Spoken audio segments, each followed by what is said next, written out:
Well, thanks everybody for joining tonight for this AMA Digital Town Hall. Tonight we welcome Mike Andriani, who's running for North Carolina's ninth District for U.S. Congress. So welcome, Mike. Why don't you tell us a little bit about yourself? All right. Uh, Long story short, I was born in country of Panama, actually, Fort Gorgas Army Hospital. My father was a major in the Army down there when I was born there in the early 90s. And I served 8 years in the Army. I was a company commander in Special Operations Command. Uh, Went to Virginia Military Institute, graduated with a degree in history. So I know all about all this crap that these guys are trying to push, like fascism, Marxism, everything. Hasn't worked back then, and they're still trying to peddle it now. So I know all about that. So no thanks. And got a master's degree from Webster University in procurement and acquisition management, which is contracting. And my original plan was I got that degree because I was going to go do the Army Acquisition Corps. That was the plan for a couple years, and then this COVID shot mandate BS came up, and I said, "Nah, I'm good." And now I'm running for Congress. I think that's the cliff notes of it. Yeah. So you left the Army because of the shot mandate. Yeah, I resigned my commission. Um, yeah, it was, and uh, the army's just becoming woke and stuff too. I mean, it was, it's this is how I looked at it, and I was actually talking with someone the other day about this, but when you're in the service, you pick up your rifle and you have it trained on those outside the U.S., right, like the foreign enemies, and every once in a while I do a shoulder check and look behind me, and I did not like what was going on behind me here in the States. And I just didn't want to do a full career in the military and then put down my rifle, turn around, and go home. And the country is not the same one that was willing to put my life down for. I don't want to turn around and just turn into a communist cesspool. And the battle isn't really overseas anymore like it was half a century ago during the Cold War. It's the battle's really at here. It's right here at home, and I said enough is enough, and that's why I'm focusing my efforts inwards now instead of outwards. That's very noble. So, Mike, I know that you've been a member of our server for a while. Can you tell us how you found out about the server? Yeah, so about that. I've been a member of the Look Ahead America Discord server for I'd say about a year now. And I remember one day when I was in the server, the LAA server, I saw an announcement of an event going on in this server, the Save America server, which at that time I knew about President Trump's Save America pack, but I didn't realize that there was a Discord server. And so I said, "Oh, that's interesting. I didn't know there were two conservative Discord servers. Maybe there's more, but I only know of this one and an LAA."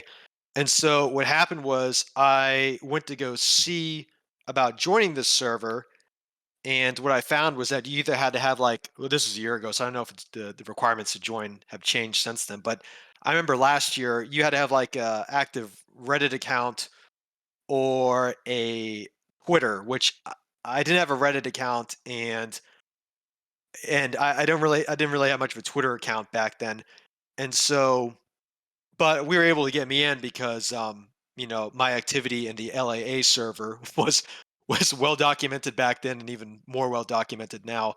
And because of how active I was in the LAA server and all the things I've said, that's how I was able to join the server.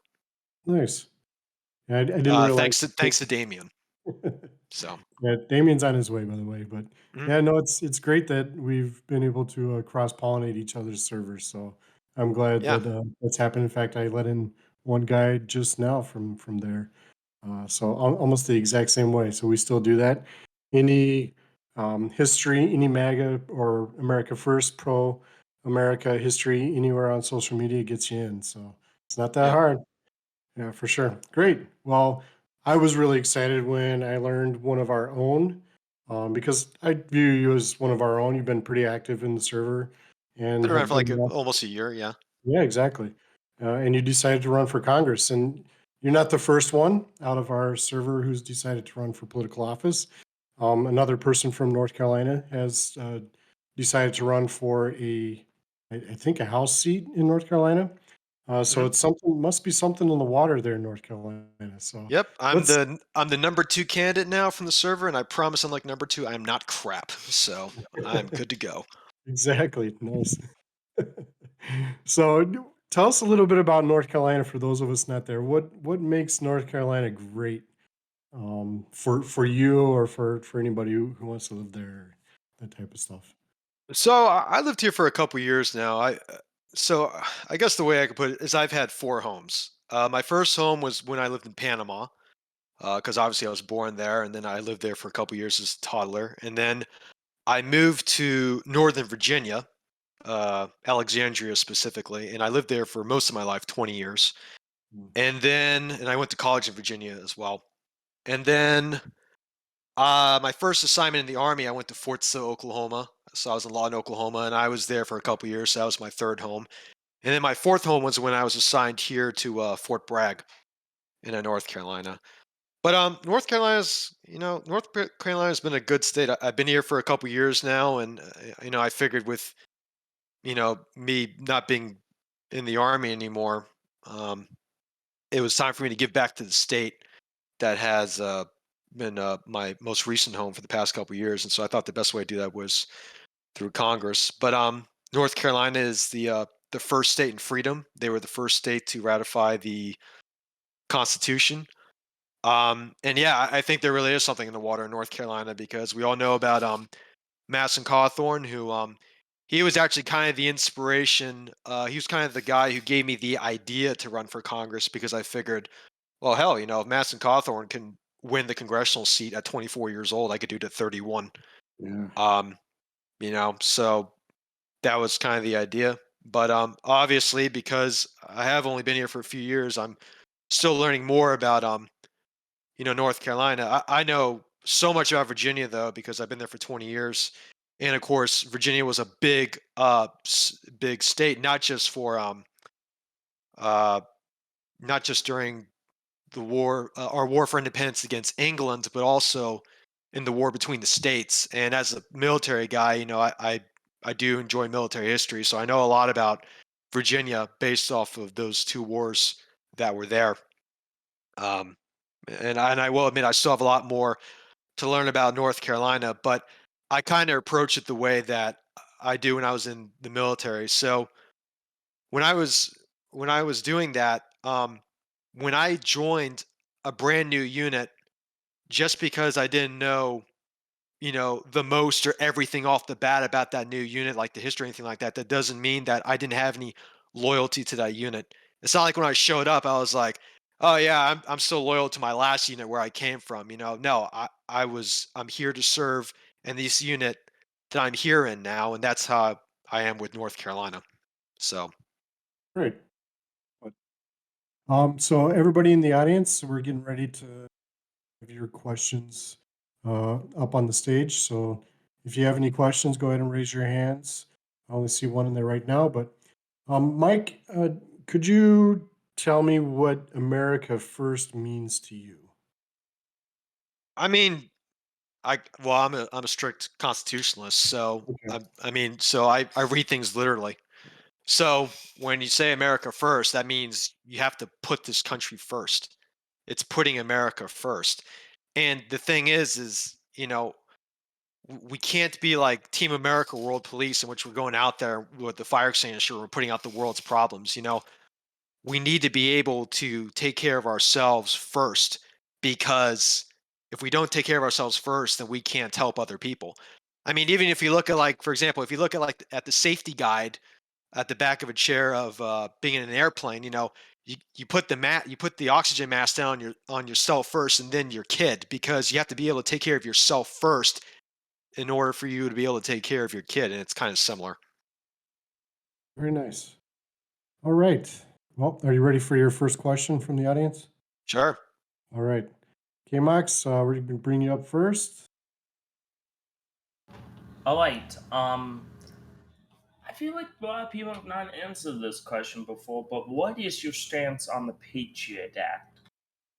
I'm sorry. What was that again? The Patriot Act. What's your stance on the Patriot Act? The Patriot Act. So I know that that was, as I recall, that was done originally to. Let's see. That was done originally to. Man, I'm having a brain fart. 9/11.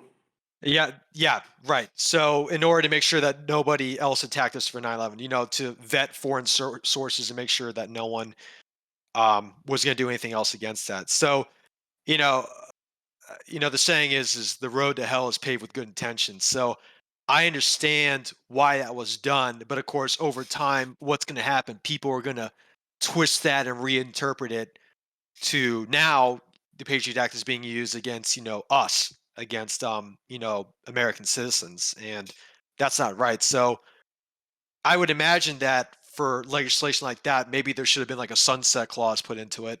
And that way, after, I'd say, I don't know, 10, 15 years, it just goes away. Now it's being used to hunt down conservatives like us. So, Yeah, and I don't like that. it's quite unfortunate that that it's still around and that it's. I think the latest vote had it pass overwhelmingly to continue. So yeah, it's too bad. All right, next up is Palm. Palm, why don't you come on up? Hey, Mike. Can you guys hear me okay? Yes, Yeah, we can hear perfect. you, Dark. Thank you for joining us tonight. My first question, just your intro was interesting. I wanted to touch more on your uh, whenever you left the military, making that tough decision. I wanted to ask, how many others do you know? How many other soldiers like you left over the, I guess, the forced coercion, I guess, to take the shot? And do you know anybody who did take it and stay that they're having some regrets, or even like I mentioned, antibody dependency enhancement? They're always sick, or they're not able to do physically the things that they used to do. Those are two Oh, questions I have. Thanks. okay. Well, the first one is I can't speak on behalf of all the services, but last I was tracking, in terms of both religious and medical exemption requests in the Army, there were 3,943, and I was one of them. Mhm. So I Oh, was one of almost 4,000 Army soldiers to put in the request and was denied. hmm And but I don't know how many were actually denied. I just know there was a couple hundred. It's honestly, it's a mess right now. hmm I've heard that there's people who have put in their original requests like I did, and it got denied. There are people who are still waiting to hear back if that a request was denied. There's been people who have put up their appeals. So there was a denial and then they appealed it, and their appeals are still pending. I mean, so it's like three different things. It's like it's people have either gotten their denial back, they're still waiting on a denial, or they're still waiting on their appeal to be answered. So it's like three different things right now. It's an hmm absolute crap basket. Right. And then your next question was about any if there's anyone that regrets it. So I do. I actually did have a an outspoken sergeant major who was, he even said himself, he goes, "Man, that was cowardly of me to just, go ahead and do that, and I regret it." And he's told me a couple of times, and he's very vocal about it, even in the workplace, that he regretted it and he was cowardly, and he's had COVID again since getting the shots, and I actually had a couple soldiers that had got COVID again after getting their shots, and here I am, what, over 2 years now, 2 weeks to flatten the curve. Sorry, I mean 2 years to flatten the curve, and I'm still fine. So I mean, that's just all ridiculous. They had four things. They said first the government tells you to do it. Then it's, oh, but you won't get COVID. Oh, you won't spread COVID. And then it'll keep you out of hospitals. Well, you can still get it. You can still spread it. you can still get in the hospital, and the one thing that stands left is the government told you to. And now it wasn't the three things, that was the big one, so Mhm. but I yeah, see did what I answer your question? I'm kind of Yeah, everywhere. yeah, thanks for that. Yeah. All right. Thanks, Palm, the audience. And next up is Ghost Pines. There goes. Hello, guys. How are you? Great. Great, how are you? Good, thank you. Hi, Mike. I'm so happy you're here. My question is, I see a list of objectives on your website. Hmm. You wish to tackle policy objectives that you wish to tackle when you are elected to Congress. What would you say is your number one top of mind policy objective that you're going to try to tackle day one moving forward? From day one moving forward, what is number one top of mind policy objective you would like to tackle for the state of North Carolina and for your fellow Americans? It's kind of a tough one because there's a lot of issues that we have in our country right now, obviously. Otherwise, we wouldn't all be meeting here like this, like our founding fathers and the Sons of Liberty and all that. But so my three main ones that I was doing was I'm against medical tyranny, I'm for election integrity, and I'm anti-CRT. So it's it's tough because I really wish I could pursue election integrity and medical tyranny at the same time because I mean let's face it, I'm really big on medical tyranny because I'm not going to Congress obviously just to give them a piece of my mind on on them saying, hey, you have to choose between your God and your country, and I chose my God. But there's a lot of my constituents who also had to choose between their livelihoods, their careers, and their faith, like me. So I'm also going to DC to represent all of them, to be, you know, to be their champion in a sense, to fight for them, to end these mandates that they can return back to their careers and just be left the hell alone by government. So I think it's really important to get people back into their jobs. But election integrity is important because if we don't tackle that, then then these elections they're just not going to matter because just like Stalin said the elections don't matter, the votes don't matter. It's who counts the votes that matter. So I'm kind of tied between those two things. Um, yeah, that's it's hard for me to choose just one. I'm going to try and simultaneously attack those two issues at the same time. I think you can walk and chew gum for sure. Yeah.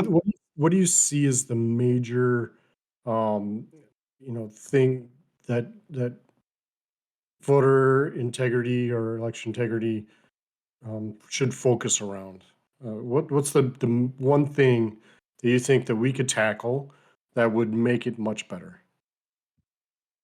Well, I remember being a few things. So, one, stop having dead people vote, whether they're Democrat or not. That's always a step in the positive direction. Voter ID.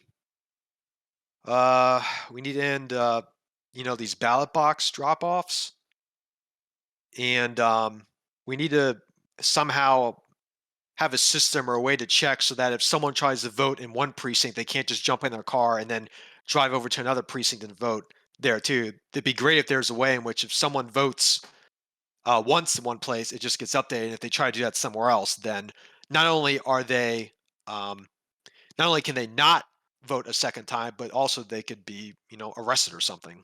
Mm, that'd be great. That way they don't try and drive to a third or fourth precinct to vote. yeah. So I think those are the main ones.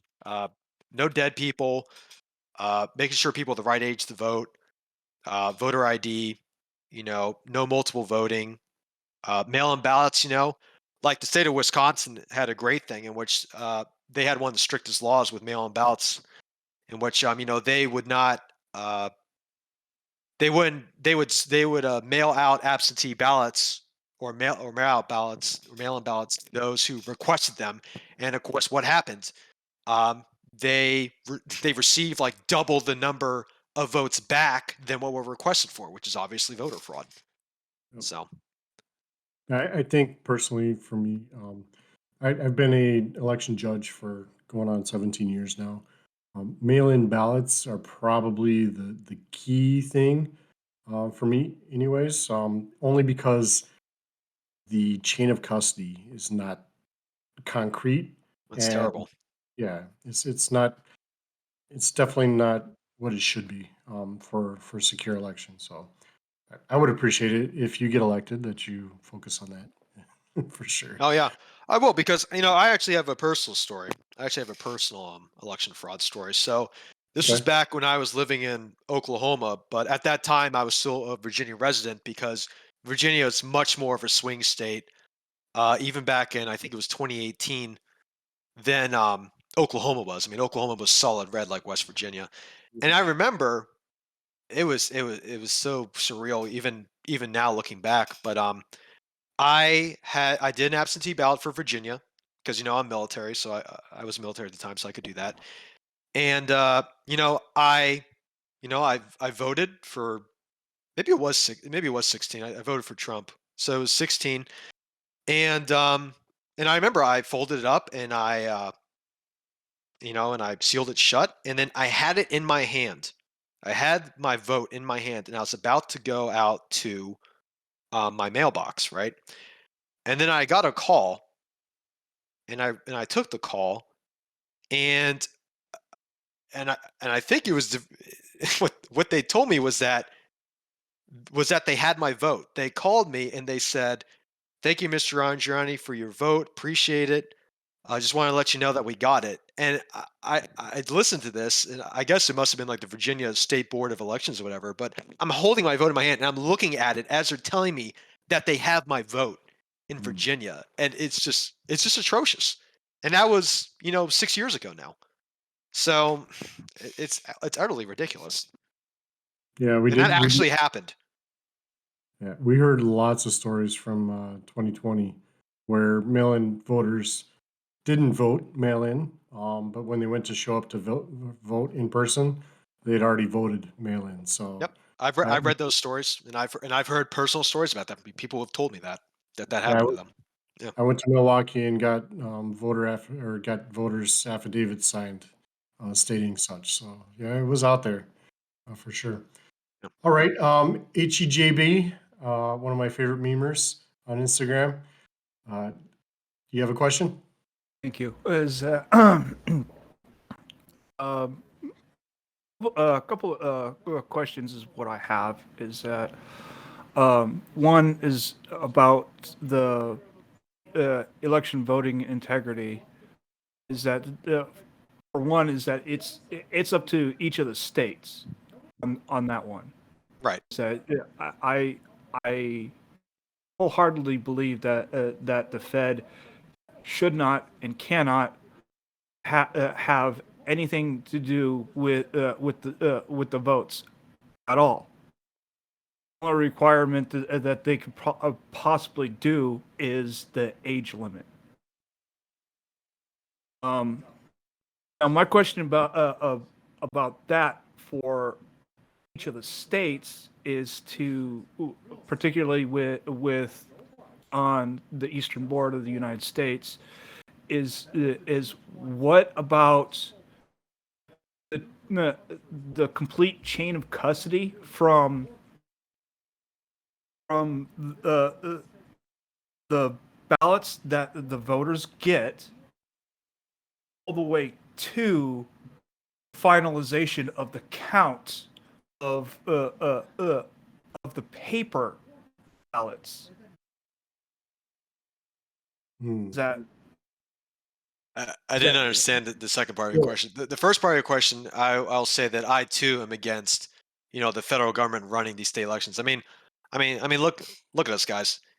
Our country's been around for almost 250 years, and we're still here. It hasn't fallen apart, at least not yet. We're still a constitutional republic. Last I checked, though, I know that's changing. And meanwhile, this whole time, the states have run their own elections. So it's worked out just fine for nearly a quarter of a millennia.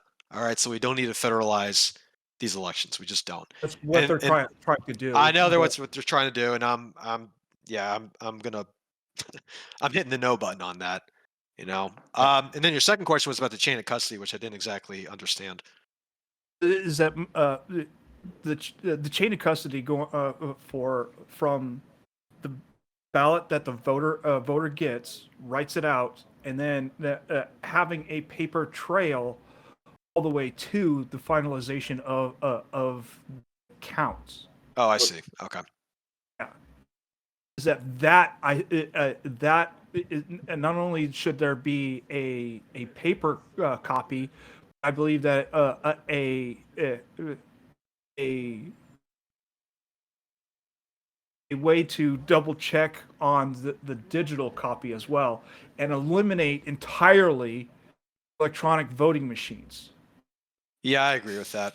Yeah, I am not a fan of electronic, and I know people are saying, "Oh, we could have them made in America, and you can have them, not connect to the internet and stuff." But I mean, it's too easy to put something in there Can't that hack makes it paper. that's wireless or or anything like that. So, I just had an idea, and I'm sure I'm not the first one to do it, but I could see that the paper ballots could be digitally scanned that way, and some kind of software is used on the paper ballots when they're made digital, so that it can recognize words and stuff. That way you can like control F someone's name, and then you can see if they already voted or not because it's already been digitized or something like that. I mean, Well, uh, that's what I yeah, was also yeah, going to allude to on my next question about okay, or a suggestion really is about that. Is that about the digital copy of the ballots themselves is to where it can be scanned, and then the voter registration code can be sent out throughout the state. That way, it ensures that nobody can double vote. right.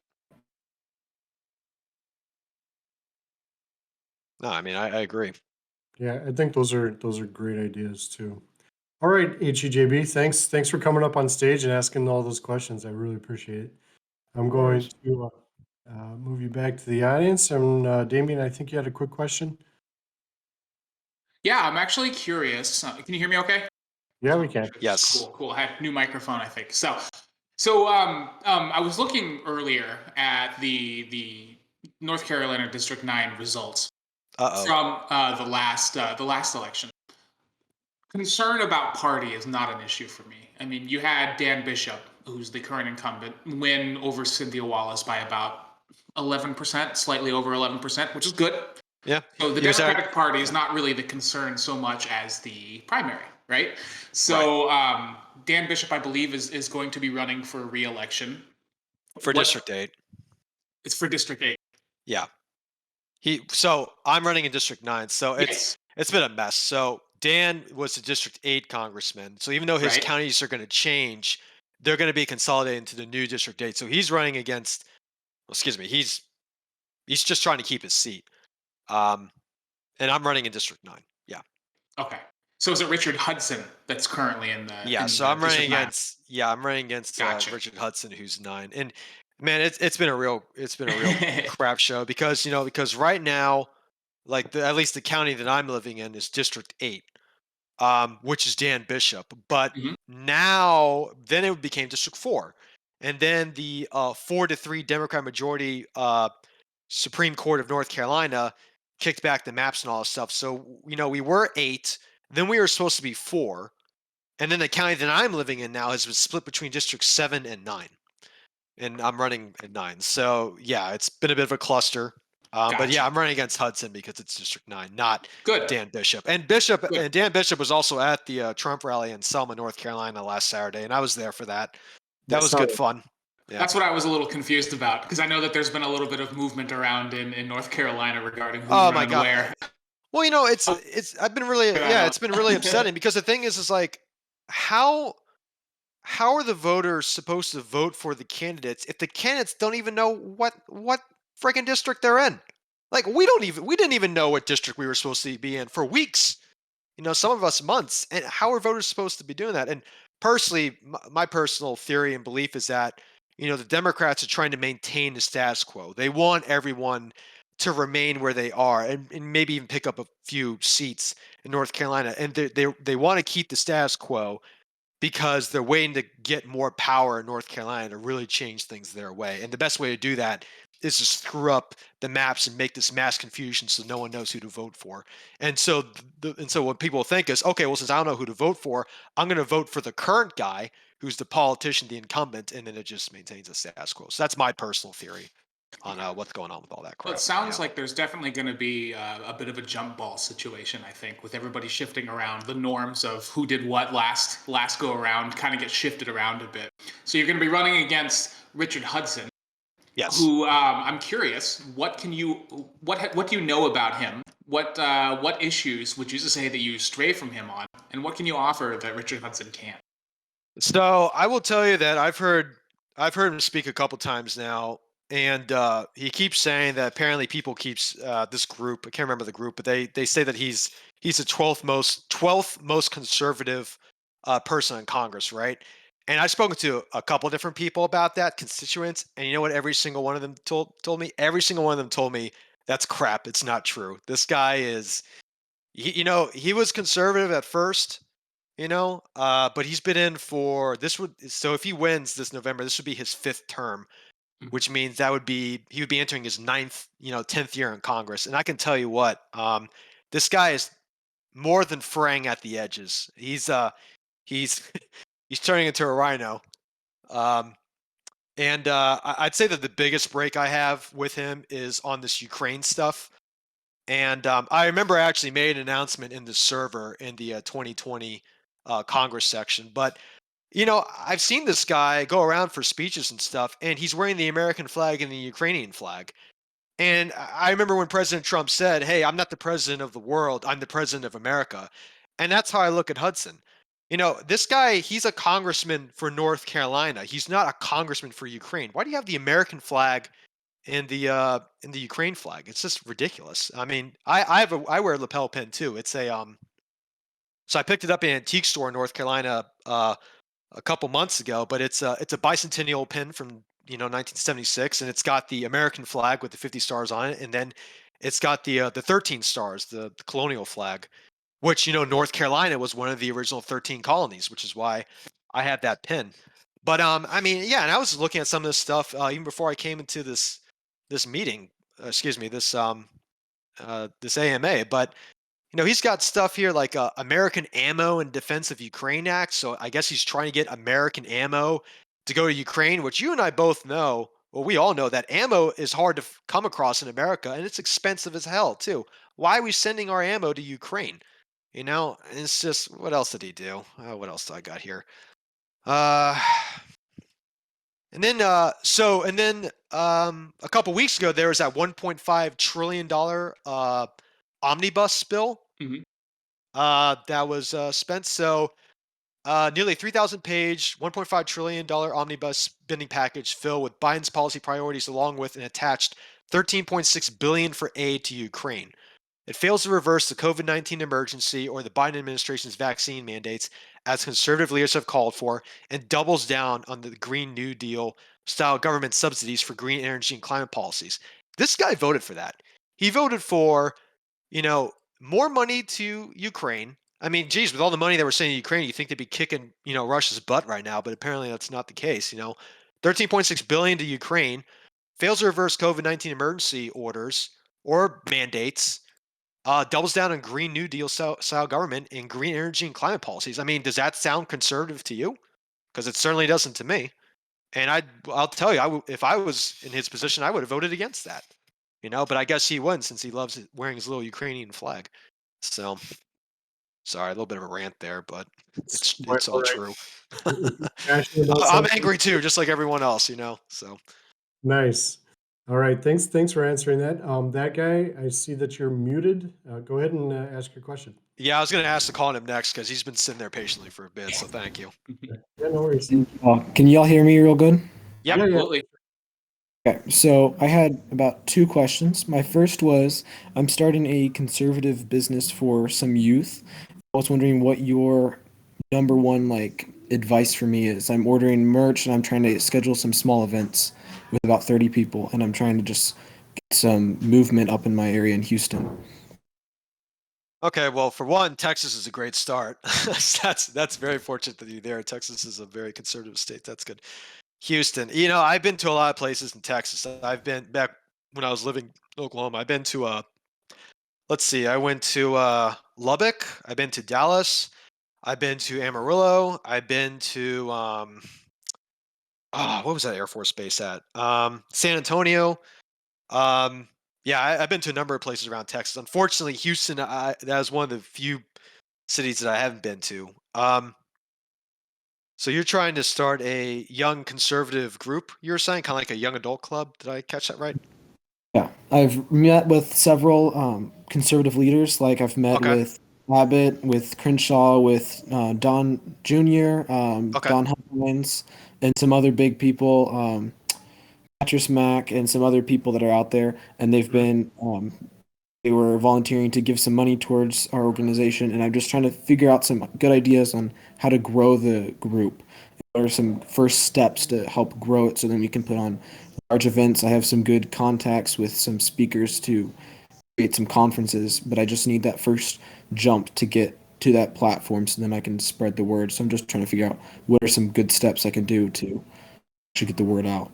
I think one of the best things you could do is I would do some research on some young adult church groups and Christianity, Judaism. I mean, that's all being attacked by the left.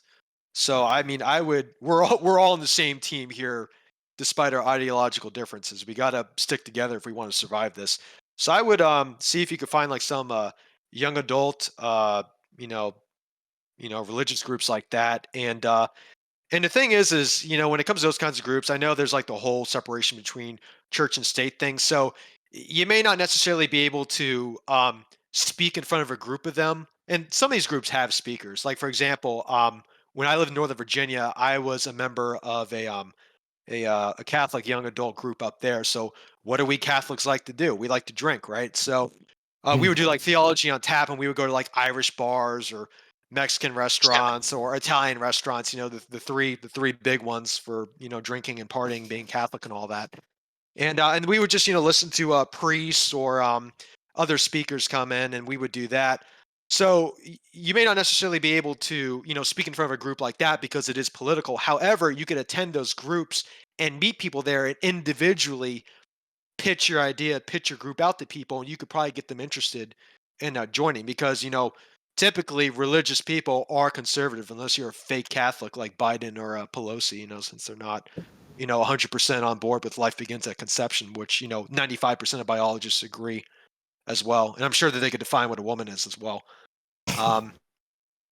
Yeah. I mean, that's really the best place to start that I could think of. I'm just maybe it depends. So some county GOPs, some are swampier than others. More of the metropolitan urban county GOPs are swampy, but if you could find like some rural ones, if you go to some rural ones, that'd be good too because some of these clubs have young conservative groups or young Republican groups, and then you could tie in with them and see if they would also like to be involved with your group as well. So you could get involved with the GOP party groups, conservative groups, libertarian groups. If you want to do something like that. Charlie Kirk has been helping me out with some of that. I'm a vice president for a chapter of Turning Point, so he's been helping me try and getting some networking in the Houston area. Nice. You can maybe even make some posters, make some bulletins. I mean, people who follow sports are generally conservative. Maybe you could put up some like a poster, I don't know, like a little league game or something like that, and maybe people would or post them in high schools or something. I, I'm not a community organizer, unfortunately. But those are just ideas off the top of my head that I could think of. Yeah, that helps. And my second question was, what are you thinking is going to happen? Well, actually, I have two more questions if you don't mind. My next question was, what do you think is going to happen the next few steps with Ukraine and Russia currently? What do you think the response Biden's going to put forth coming up, or do you think he should be putting forth a different response? And what do you think he should be doing differently, or what do you think he will be doing like that? Like, So I'm a really big student of history, and this whole thing going on really reminds me of when the Soviet Union invaded the Czech Republic. I believe it was in 1955 or 1956. And what happened was, the the Czech people, they actually reached out to America for assistance, and we did not help them. And the reason being was the, the Czech Republic was in the sphere of the Soviet Union, and so we didn't do anything. Now, of course, our friends at the CIA, of course, were causing trouble back then, like they were now. So while we weren't helping them, the CIA was broadcasting into the Czech Republic, galling the Czech people, to fight against the Soviet Union. And I believe they even promised that we would support them. And of course, what do? We didn't do that. So I really think that we should just, we have enough problems here at home that we need to solve, and we can't help other people unless we solve our own problems at home first. So, I think we should just leave that alone. And I know it's an unpopular opinion, but personally, I think it's an establishment opinion. Like these guys like Hudson and other people with the Ukrainian flag. Like, hey, wear the American flag, all right? That's who we're for. We're Americans, and I think I'll tell you what, it is a bit of a blessing in disguise, because this whole Ukraine Russia thing, I can really tell who the establishment people are because of how much they support Ukraine, or with their pins and stuff like that. And don't get me wrong, I do support the people of Ukraine. The people, I do feel bad for them. However, their government, which has a dictator, like Madison Cawthorn said. I mean, that guy has silenced news channels that were against him. He's silenced political parties who was against him. So the government's got issues. The military has issues. I mean, they got that Azov neo-Nazi battalion. I mean, what the hell is up with that? And if you look back in history, Ukraine actually did have a Waffen SS unit. So they are the descendants of that unit that was actually in Ukraine during World War II. So there's history there. like And you then in just terms of the corporations, we got the whole Hunter Biden thing. It's not just Hunter Biden. It's Pelosi's son. It's Mitt Romney's son. It's Kerry's son. I mean, all these people, sons, are involved in these Ukrainian corporations. Why? Because they're laundering money. And so, while I sympathize with the people of Ukraine, I do not agree, and I greatly dislike the government, the military, and the corporations. The quote Ike, the military-industrial complex, and I think those three things need to go. Personally, and I mean agree they with are right. you. And then we got like what 20 of our American biolabs there. Why the hell do we have biolabs right across, right next to Russia? What the hell's up with that? I mean, we already saw what happened with the last biolab in Wuhan. I mean, what the hell is this? What's going on? So, I really think that Putin's going in there. I think he's going to clear house. He's already got people who are bringing up documents like, "Hey, look what we found in Ukraine." Hunter Biden. So it's already. So I know it's not the most popular opinion, but I really think Putin is against the New World Order. And as the saying goes, the enemy of my enemy is my friend. And I think that right now we should let Russia just clean house, clean out that whole corrupt government and system.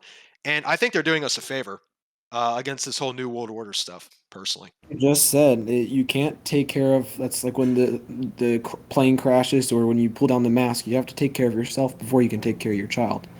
And you can't go after some other country while your country's screwed up and you can't do anything about your own country. You got to fix the problem you're in currently before you can go out trying to fix any other problem that's already partially screwed up. Yeah. Yeah, for sure. I Hey, think you had a third question, right?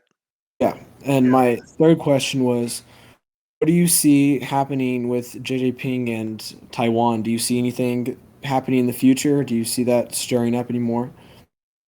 That's hard to say, because I really thought what a lot of people thought was gonna happen was when Russia went into Ukraine. A lot of people were thinking that China was going to use this opportunity, in which, when the world was focusing on that conflict, that they were just going to walk over and steamroll Taiwan. And surprisingly, they haven't done that. But at the same time, China is also the country that plans by decades, centuries, and millennia. So, I mean, as usual, they're probably playing the long game there. So I'm not sure why they didn't jump at that opportunity now. But at the same time, maybe there'll be an even better opportunity in a couple years. I mean, unfortunately, I don't have a crystal ball, so I can't divine the future. But I honestly don't know. I really thought that they were going to go in there, but guess not. Thank you Right. so much for answering my questions. You have a good one. You too. Thanks for coming Thanks here. for asking. Hey, just kind of piggyback off of what that guy had mentioned. One of the things that I noticed is America right now is not really trying to mediate a peace deal between Russia and Ukraine. It's like completely absent whatsoever. They don't look interested in trying to stop the war through a peace deal. There's nothing going on. What do you think about that? Does that seem strange to you at all? Not exactly, because having served in the military and having served in special forces, I think this isn't the whole, this isn't the whole piece, the whole pie, so to speak. But I think so. So for example, let's go back a bit in history. So during the Spanish Civil War that happened in the late 30s, um, but both Nazi Germany was involved in that war, as well as I believe Russia. And the reason why that they were involved in that war, well, maybe not Russia. I think it was just Nazi Germany. But the reason why they were involved in that war was because they wanted to test their equipment that they were working on, because they were looking to conquer the world. They wanted to see how people fought differently outside of the trench warfare system of World War One, since trench warfare was no longer being done. So I think that not just our country, but I think a lot of other countries are using this opportunity to see what kind of hardware Russia's using, to see what their tactics are, and to see the weak points in Russia, because Russia's against the New World Order. I mean, I'm convinced of that, and of course, a lot of the West supports the New World Order, including most of our people in power on the Hill and in the White House. And so I think they're just trying to see Russia's weak points. And so they don't want to get involved because they just want to learn more about how to defeat Russia. And like I'm saying right now, I think Russia is on our side at the moment. So I think that's part of it. And also, I think that no matter how much money we pour into Ukraine, like all 13.5 billion that we did just a couple weeks ago, Ukraine doesn't have a chance in hell against, the bear that is Russia. So, and also, if our leadership is so in bed with Ukraine through money laundering and all that stuff, don't you think it'd be really suspicious if we put in all the support against Russia for Ukraine? I think people may be asking more, like, why are we doing all this much for Ukraine? I think there might be some questions that people don't want to answer, with that too. So that's just some of the things that kind of mull around in my head about all that. Okay. Yeah, fair enough. All right, Nictobot. Nictobot, you're up next. I can guarantee I know what your first question is going to be, so go ahead and Oh, ask. I can guess. Go for it. We took his wind. Uh-oh. Nicto, we can't hear you. I was about to say, I'm built like a brick wall, so you can huff and you puff all you want. You're not going to blow me down. Nicto's mic is not working. Someone needs to But reboot that robot. I'm gonna kick you out, Nicto. Yeah. I'm not gonna ask your question. I'm gonna give you a chance to come back up on stage and ask it at a later point. Let's see if it works now when I bring you up. We'll give this another shot. Hello, radio check. There you go.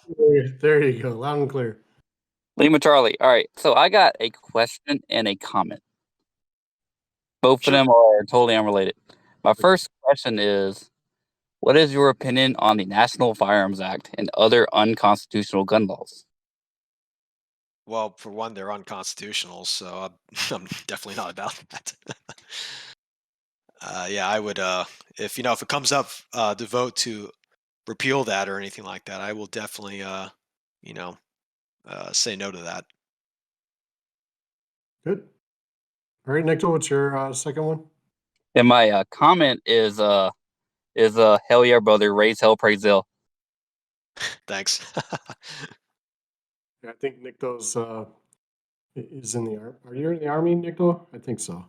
Correct. Yeah. And nobody's perfect. I mean, you couldn't. Why don't you Yeah. stand at the front lean protest there? Yeah. Nice. All right. Thanks, Nico. You got anything else? Or you want to ask a question or? Yeah, I'm good. Rock on, man. Appreciate it. No, thank you. Awesome. Cool. All right, Palm, you're going to come right back up.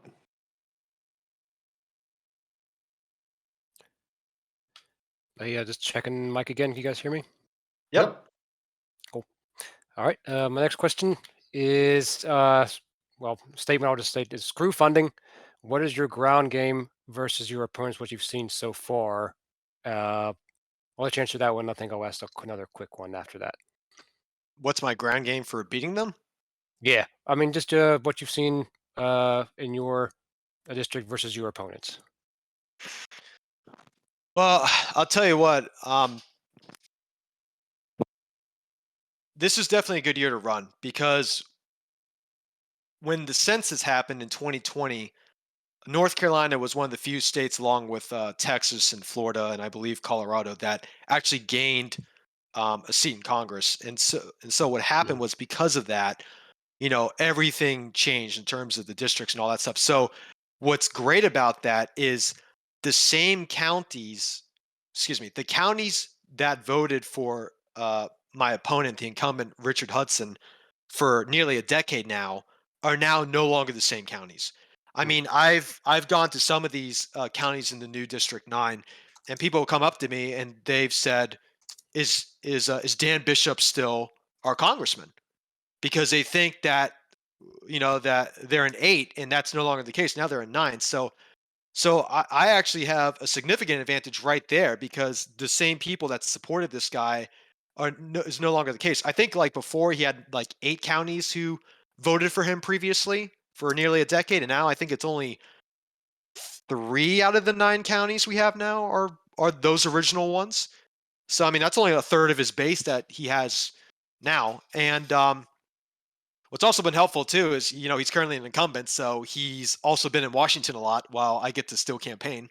So I get to talk and stuff, and he's not around, so that's really helpful too.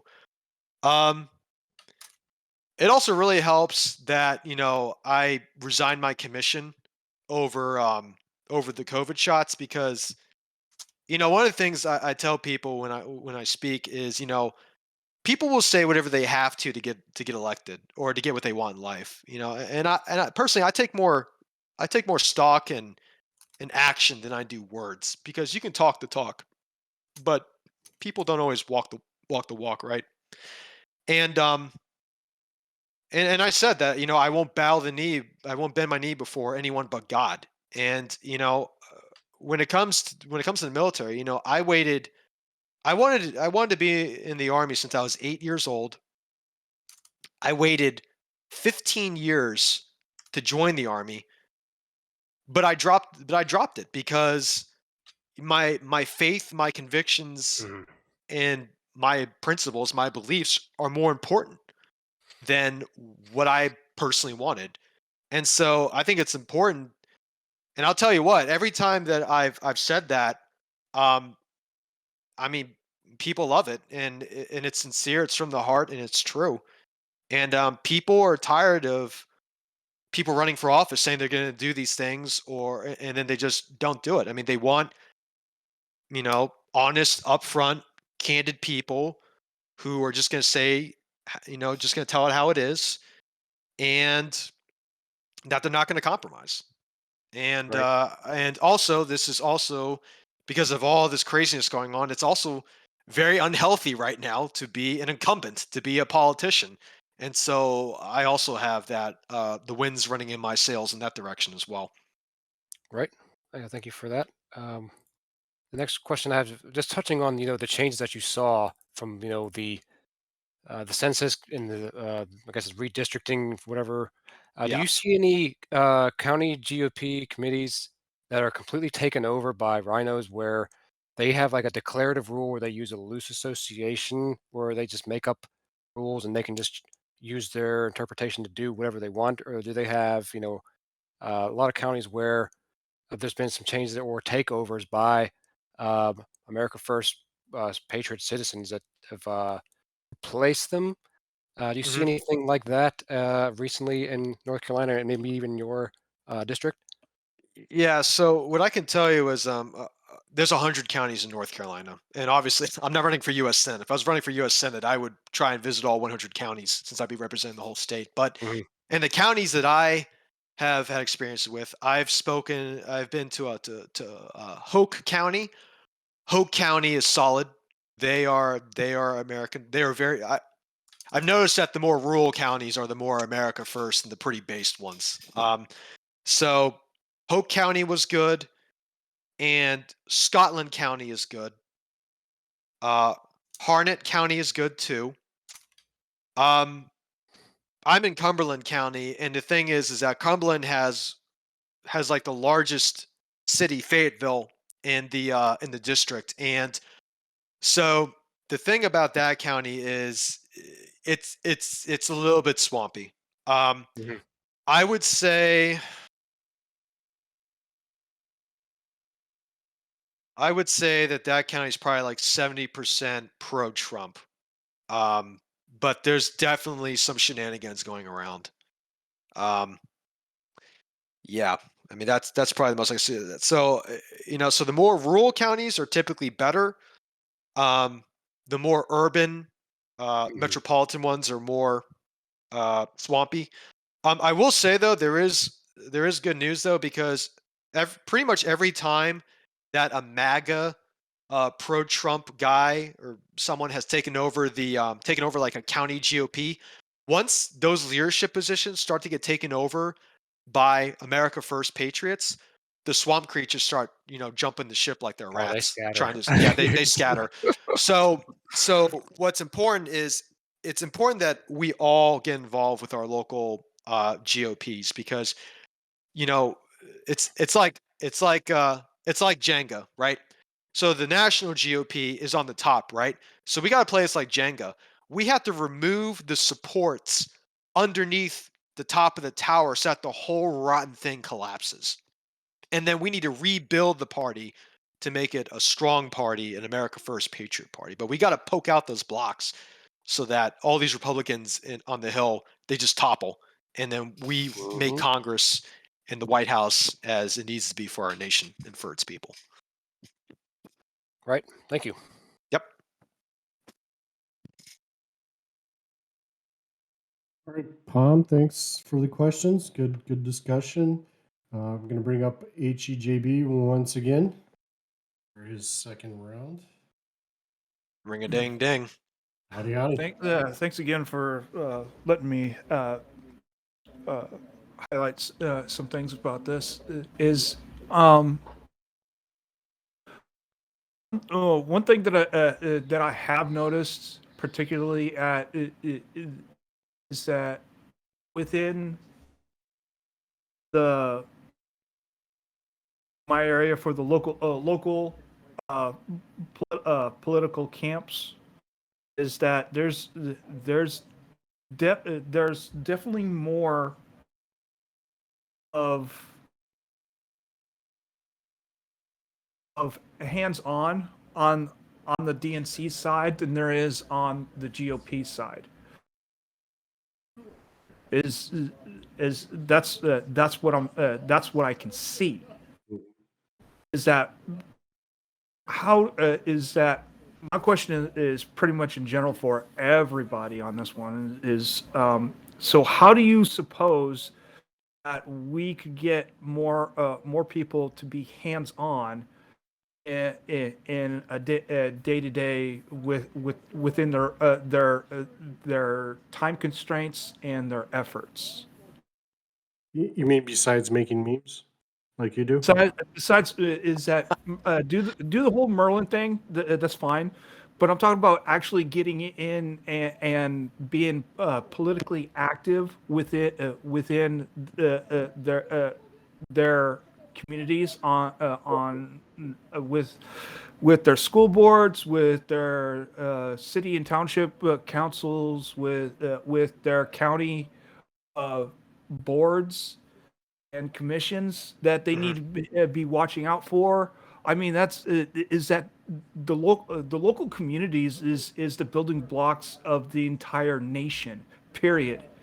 So, what about that aspect about going about and looking at all these elected officials at local levels and having people get involved on that one to observe, to say no, this is bullshit. We're not going to do this way. So what can we all do to get them involved like that, like I am with myself? Hmm. Well, I'm glad you asked. I actually posted some stuff in the voice chat text. So I actually myself am a precinct chair or a precinct captain or a precinct committeeman. There's all sorts of different names that vary state by state or even county by county. Um, so what I would recommend doing is, I mean, it's a simple Google search. Type in something like whatever your county is and state, your political party. And usually these political parties, they'll have like Facebook pages because, the people who are involved in these parties are typically older. So they have Facebook pages. They don't really, do Discord and all this stuff. Right. So, but I would become a precinct committeeman, which is what I've done. I remember it was over a year ago. I saw uh, a link that was, I can't remember how I came across it, but maybe it was in a Look Ahead America server. But it was a clip from Steve Bannon's War Room in which he was talking to a precinct committeeman from Arizona on the precinct strategy. And long story short, if you want to take back the country, you have to take back you have to go grassroots and the local county, and the precinct committeeman is the lowest official party position that you could be in. And what's great about it is that it's pretty easy to get. And so the way that you could do that is contact. So, okay, so I'll look at it like this. So I have a voter card, right? And on my voter card, it tells me what precinct I'm in. Okay. So what I did was once I started getting more involved with my local county GOP last year, I called the headquarters and then the first vice chair who's you have the GOP, you have like the party chair, and then the first vice chair is the second in command. The second vice chair is third in command. Right? So I called them and I said, "Hey, I'm in this precinct. Do you have a precinct committeeman in the position?" And the guy said, "No, we don't." And then you could just ask, "Hey, I'd like to do that," and then they could either say yes or no. And but what's great is that if the position is empty, they'll pretty much put you in it because they want people to take these positions because they're empty. They want precinct committeemen to go out there, get volunteers, to do door knocking, to observe ballots, ballot training and all that stuff, right? And and then here's another thing that a lot of people don't know.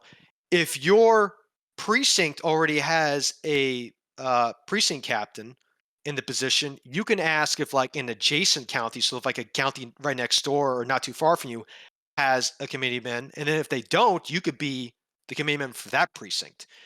And so precinct committeemen are very important because not only are they the grassroots, getting volunteers involved, and all that, but and this isn't for all counties, but there are counties out there in which if you're elected, if you're made a precinct committeeman, then you're actually made a member of the executive committee. And the executive committee is extremely powerful. I'm going to reemphasize that. It is extremely powerful because as a member of that committee, you are a voting member of that board in which you can make decisions. You can make decisions on which candidates the party will support or should be elected.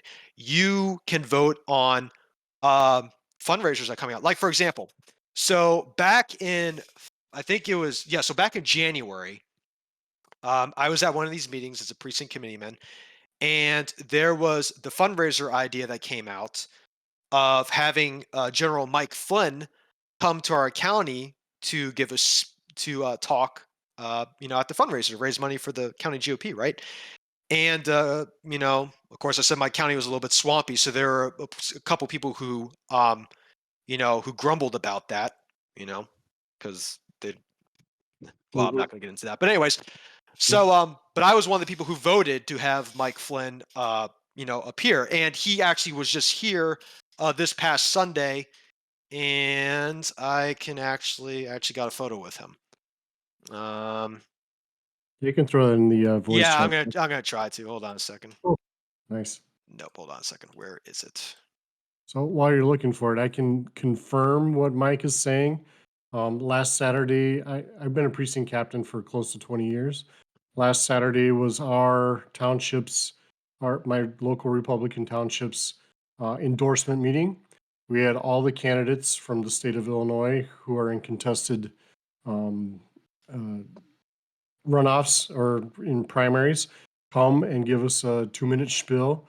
We kicked them out, and then us precinct captains voted for who we were going to endorse as a township Republican party, and then we put that out actually just yesterday. So you can get involved, and it doesn't take much.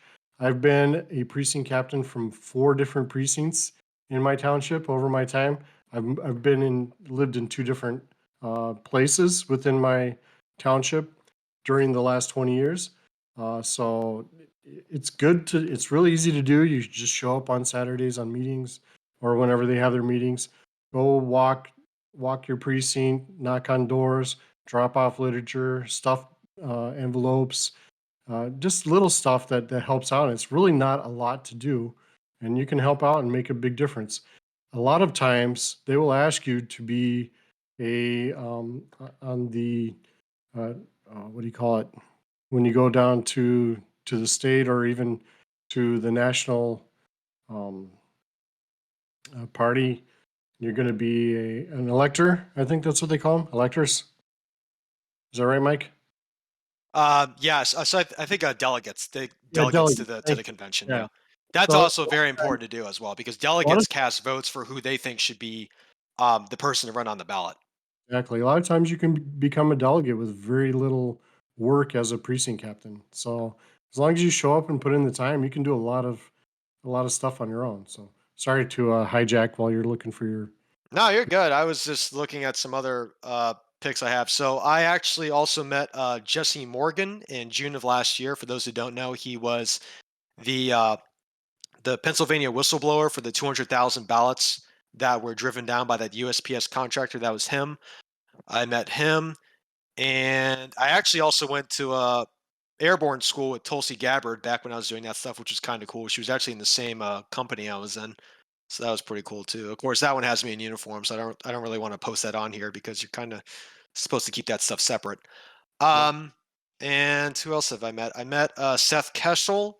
I was at a fundraiser for another candidate, and he was there. He was one tall guy. I'm almost 6 foot, and this guy was like shoulder. God, he's just a tall dude. So, but yeah, I've been meeting a lot of people. It's been quite interesting. Very nice. All right, we have up next Epic. We're going to bring you up. Sorry, that guy, you've already asked a question. Epic hasn't. I'll bring you up next, that guy. So, Epic, go ahead and accept the invite and you can come up on the stage. Hello, can you hear me? Yep. We can. All right, how's it going? I just have a quick question. Who would you recommend for District 2? Because that's where I am. That's an excellent question. Hold on a second. I wonder. So I was endorsed by the North Carolina Grassroots Government, which is a pro-Constitution, pro-Christian, or Judeo-Christian group. I wonder if. No, unfortunately, there's no one for District 2. Who are your candidates for District 2? Maybe I I can gotta look pull it up up. the sample ballot. Yeah, hold on. Let me see. North Carolina. I think Mahesh Ganek. District 2 Congress. Let me see if Ballotpedia says something about that. Yeah. Adina Safta. Okay, so the incumbent. So it looks like the incumbent is Deborah Ross, maybe. Okay. Oh yeah. Okay. So let's see. Mahesh, Adina, Christine. Oh, so Christine Velovich. Ah, that's funny. So I was actually running against Christine Valverde back when we were all together in District 4. Definitely vote for her. She is your definite American first patriot. She was a law enforcement officer, and she's pretty solid. I would say All out right, of all of cool. them. She even got endorsed by General Mike Flynn. So I don't know if that means anything to you, but Yeah, I'll yeah, definitely check her out. yeah, she's good. In fact, I may even have an older article from a couple months ago, back when I was still running against her, that I could send to you. But yeah, I would definitely vote for her. I've actually spoken with her campaign manager a couple times too. Just for just to keep in contact and stuff like that. Because it's funny because we had originally in District 4 it was an empty seat.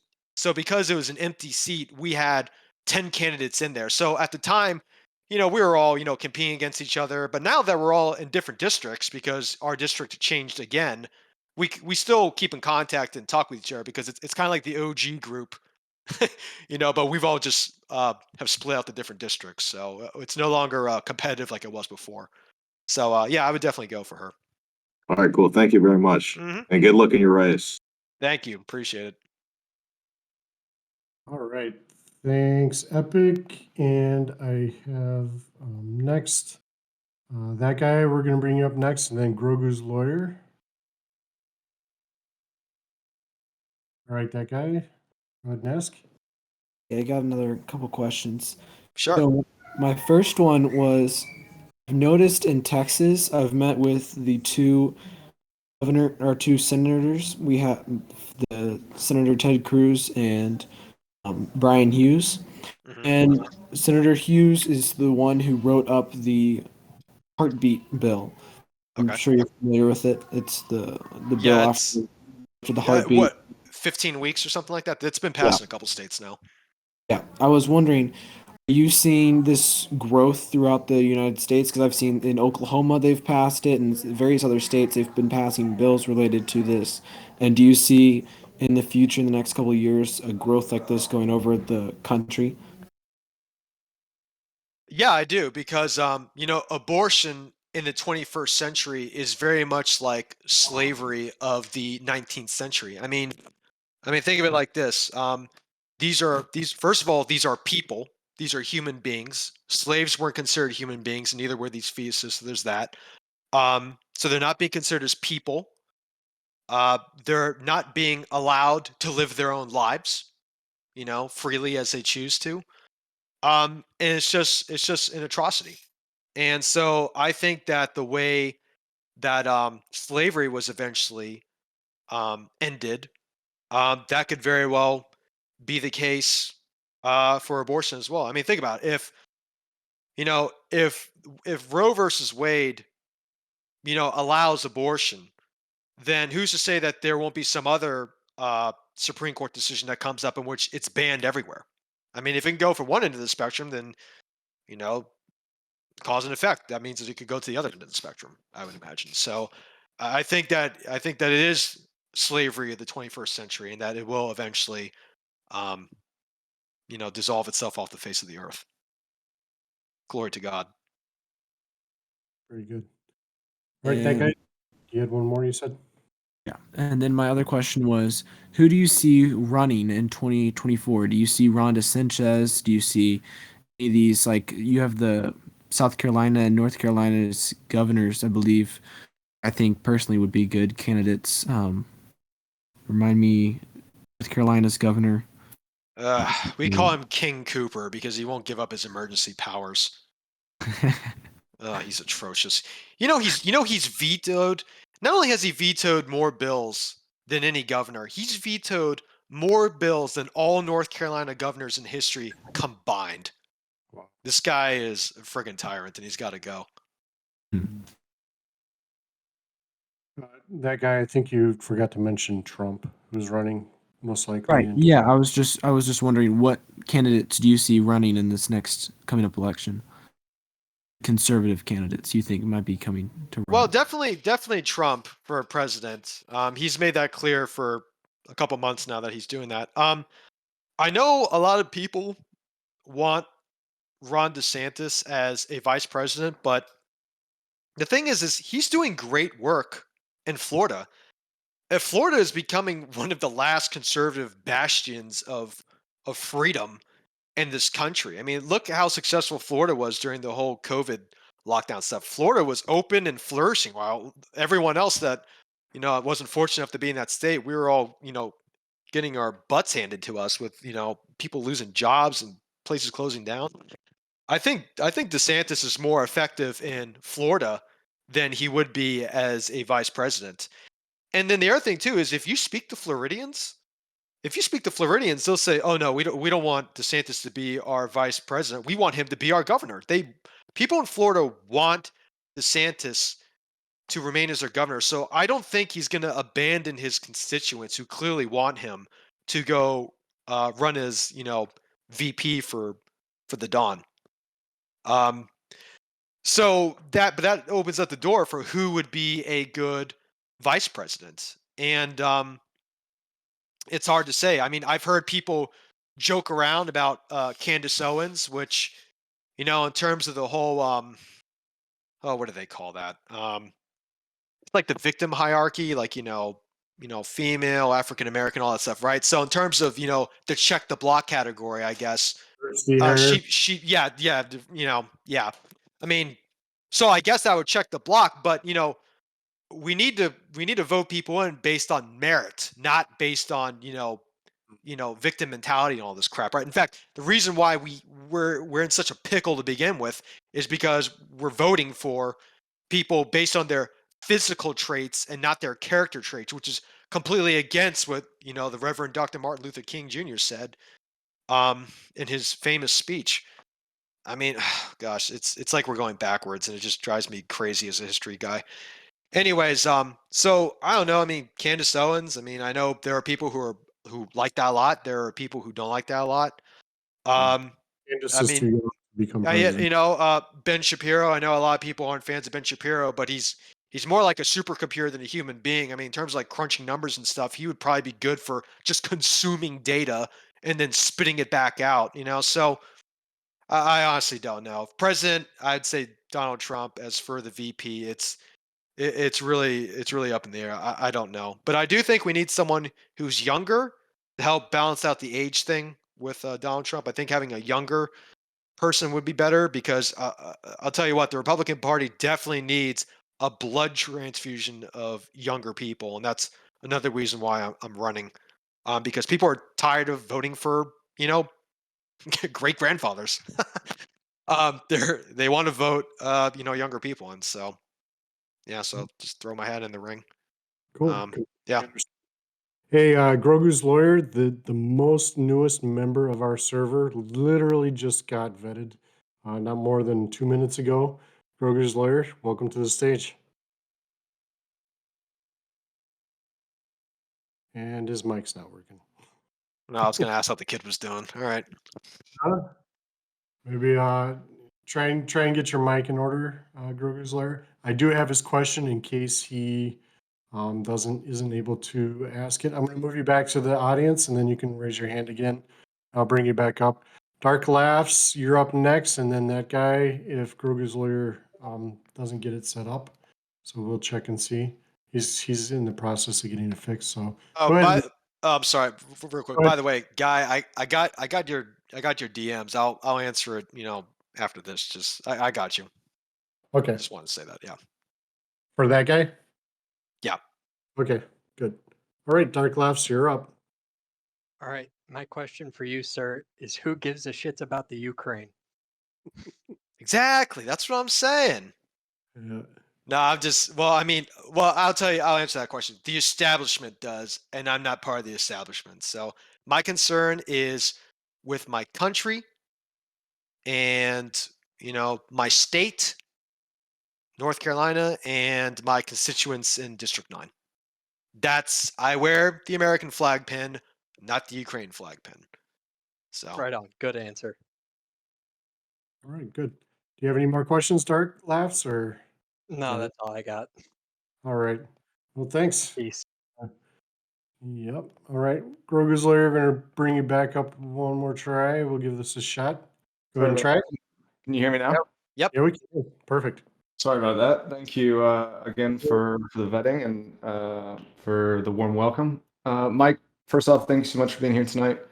I see you attended VMI in Virginia, and your home state of North Carolina has a lot of great universities. So, as someone who's currently in higher education, I think we're seeing a lot of an academic war almost on both conservative and capitalist values, both in North Carolina and around the country. So, do you believe that there is anything that you can do either for your constituency or at the congressional level to either help level the playing field or kind of also in the military education field as well, as we're kind of seeing with different regimes kind of pushing narratives in there as well. But for North Carolina specifically, to help these conservative or Republican students who are facing this suppression and prosecution almost that we're seeing around the country on higher education campuses. Well, right off the bat, I think tenured professorships need to go because if you got the same people, it's like congressmen, you gotta, you know, they're good for a couple years and then they start to turn rotten, and you gotta get rid of them. I think the proverbial saying is, you should replace your congressman like diapers for the same reason. All right, so I guess you can make the argument for some of these professors too, especially these professors who were part of the counterculture of the 60s as, late teens, early 20s, and they're still there, 40, 50 years later, teaching that same crap. And they're trying to indoctrinate, they're trying to brainwash a whole generation like they were during the Vietnam War and all that stuff. So I would say, getting rid of them would be a huge step. Um, it's very hard to it's very hard to what's the word I'm looking for? It's it, to get people out of these like disentrench them. I know it's not a real word, sorry, but Makes sense. to get these people out. That's a hard one. It's funny because when I look back on history, I remember that when Hitler came to his rise in power in Germany, all of the professors in colleges were against him because these were educated people who knew that fascism would be the death of their republic, of the Weimar Republic. And so the brown shirts went in there and they either escorted these professors out or they beat the crap out of them. And unfortunately, how it is now is we don't have these professors who are outspoken against, these fascist regime like what we're experiencing here in America. Now they're part of the same team. So, I mean, back then, in Germany, they were actually against that, but I don't know. I really don't know how to answer that question. That's something that I would definitely have to look into more. That sounds good. Before that guy comes back up on the stage for his third shot at it, there was some questions in the voice chat text. Your opinions about the J6 political, I would say, prisoners that are still in there, and some of them have been, I would say, moved, or they've had their cases dismissed, or they were acquitted of charges. I think there were a couple recently. I really haven't been following as much as I should, but I Yep. believe it's there. What are your thoughts on that? So I'm actually going to put in here. So I did the answer the January 6th question with Look at America, but no, I stand in solidarity with them because I actually announced I actually had an executive committee meeting with my local party on January 6th, and it was at that meeting that I officially announced my candidacy and that I was running for Congress, and I picked that day to stand in solidarity with the January 6th protesters a year later. And I mean, they're having their Sixth Amendment rights. They're being disenfranchised of their Sixth Amendment rights and their 14th Amendment rights. And I mean, I stand against it. I mean, we've seen the. I mean, I'll actually tell you guys what I was doing on January 6th. I was at home that day, and and I mean, I knew that something was going to happen on January 6th. Why? Because I actually paid attention in my 8th grade civics class, and I knew that January 6th was the day in which the electoral ballots were counted. All right, you can't. There wasn't a plan. All right, everybody who actually pays attention knows January 6th is an important day for an election. Okay, it's very simple. Anyways, so I was watching. I had it on my TV. I was watching on YouTube on my TV, and I was flipping between 2 different channels on my TV, and I also had my my iPhone up, and I was watching another channel on YouTube. So I had 3 different points of view, and I watched these protesters. I watched them walk in between the velvet ropes. I mean, I watched the police wave them in. You know, I saw a couple bad actors that you know were breaking windows with like bricks and stuff, but you know those people were tackled by other patriots. So I watched the whole thing go down on 3 different points of view. And let me tell you something. That so-called insurrection was a hell of a lot more peaceful than all the so-called peaceful protests that happened all throughout 2020. You know, so it's all a bunch of crap. You know, it's pretty much and you know, and the Nazis used a similar tactic which the left did, which there's actually a whole history in which the left actually are the Nazis. They're all connected. I may get into that later. But anyways, long story short, there's a thought that when the Nazis shortly after the Nazis came into power in 1933 in Germany, their political building where they would meet up at for their political stuff was burned. And what they did was they used the burning of the Reichstag as the cue to say, okay, well, now we have dangerous state actors who are against the elected party. And again, Hitler was elected as Chancellor of Germany, and then he took more power after that, but he was democratically elected, right? But they used the burning of the Reichstag as an excuse to go after political prisoners. And that's when they unleashed the brown shirts and they went after people, right? And this is a 21st century Reichstag burning. And that's what they're using to justify the persecution of political prisoners. So, I mean, we've all seen it before, folks. Just saying, you know, same stuff, just a different century. Exactly. Very, very well said and very well put. All right. We have our last question from that guy again. And after that, Mike, we'll just ask that you give us a good closing, where we can follow you, where we can find you, where we can support you, and all that information. So, all right, that guy, go ahead and ask your question. Just wanted to say thank you all for letting me come on for the 3rd time. You guys cannot get me to shut up, can you? You're good.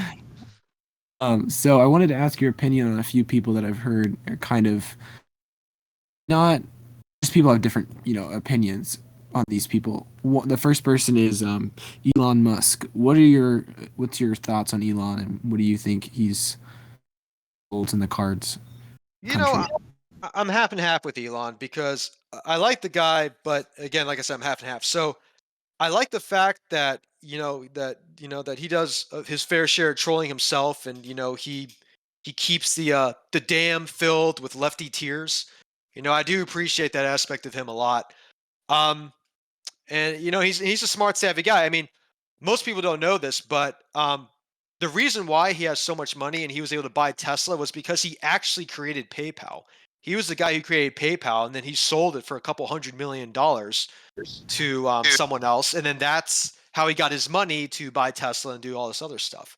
So he's quite an entrepreneur, and he's a creator. And what was interesting about Twitter was I was watching a video by, I think it was Liberal Hive Mind, who great guy, by the way, on YouTube, gives out good info. But Liberal Hive Mind was saying that the reason why he didn't take the Twitter board was because he didn't join the board of directors or whatever, is because he would be capped out at only owning 14.5% of the stock.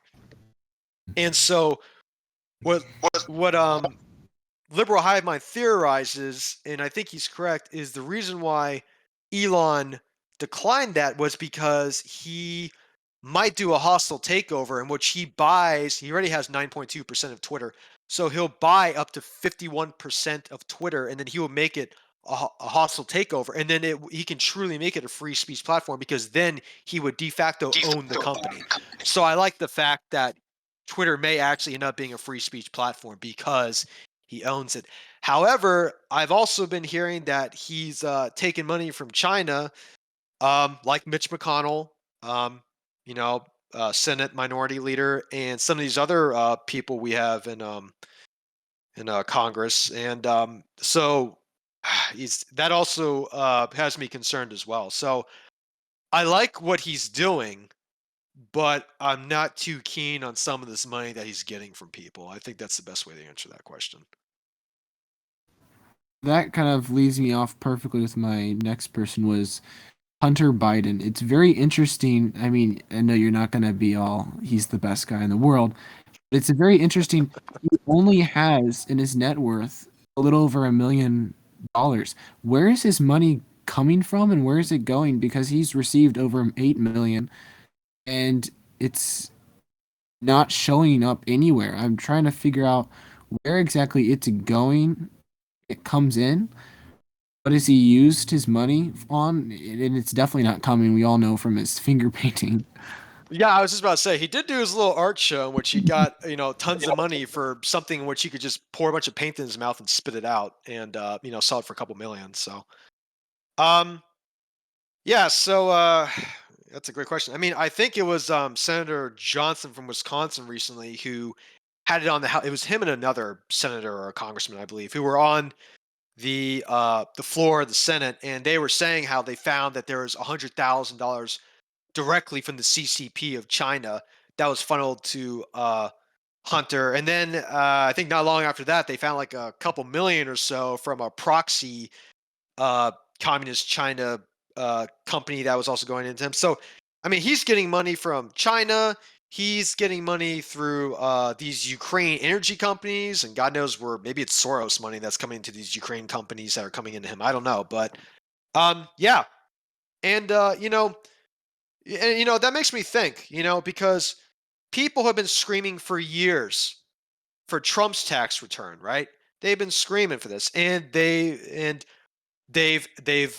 tried legally getting it, and they've illegally gotten it. I think Rachel Maddow got like of MSNBC. She got like his 2015 tax records or something like that, right? And they cannot find anything on Donald Trump, right? Legally and illegally, they went after him. They couldn't find anything, right?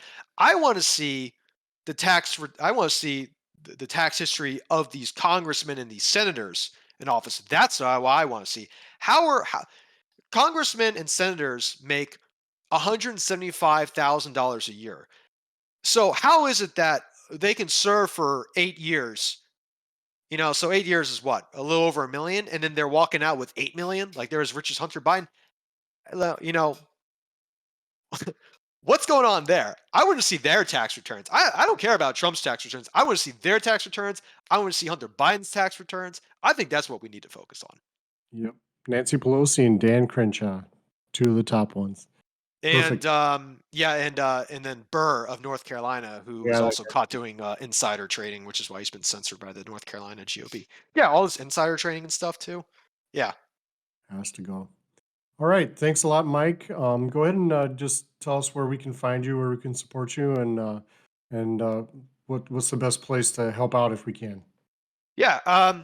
So if you scroll up in the voice chat, I did put some stuff down. I put down hold on. Where is it? Yeah, it was around 9:51 p.m. I put down my Gab, I put down my Twitter, I put down my Facebook, I put down my Ballotpedia. Honestly, yeah, excuse me, yeah, voice chat text, excuse me. So so in terms of like the finances, I'm fine. I'm pretty much paying for my campaign out of my own pocket because I do not want to be indebted to any big lobbyist groups or any big corporations. So I'm paying out of pocket. I've saved money. I'm fiscally responsible in my personal life, and I'm looking to bring that into Congress. I don't want to be indebted to anyone. So that's why I'm doing that. and obviously it's a lot more reliable too. Just relying on myself. So so I'm good financially, but if you guys could be like what General Flynn said, in which digital warriors, we need digital warriors to get out there, spread memes, spread messages, spread names, just get out there. And if you guys could just spread my name everywhere, that would be tremendously helpful because I really need votes to get elected because we don't live in a communist country, at least not yet, in which they pick whoever's going to be in power, right? We got votes that determine who's going to be elected legitimately, and so I just need help getting my name out there because even though Hudson, the incumbent I'm running against, is unstable because he only has a third of the same counties that voted for him. He's still the incumbent, and he has a massive war chest compared to me.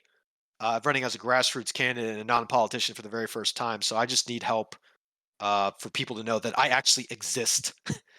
And and then I can actually put down here in the voice chat. Hold on, I will put down the voice chat all the counties that I am in as well. Hold on a second. You need some door knockers for that type of stuff, or Yeah, door knockers would be good.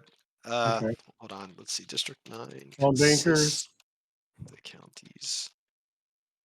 Okay, yeah, so it's Randolph counties, Chatham, Lee, Moore, Hoke, Scotland, East Richmond, West Cumberland, or excuse me, Northwest Cumberland, and Southwest Harnett.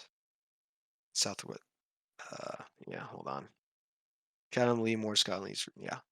All right, so I put all those out. So those are all the districts that Very nice. the 9 districts that I have, and yeah, but I guess to close up shop, I was endorsed by so the number one endorsement, of course, I would have loved to have would have been endorsement from President Trump, right?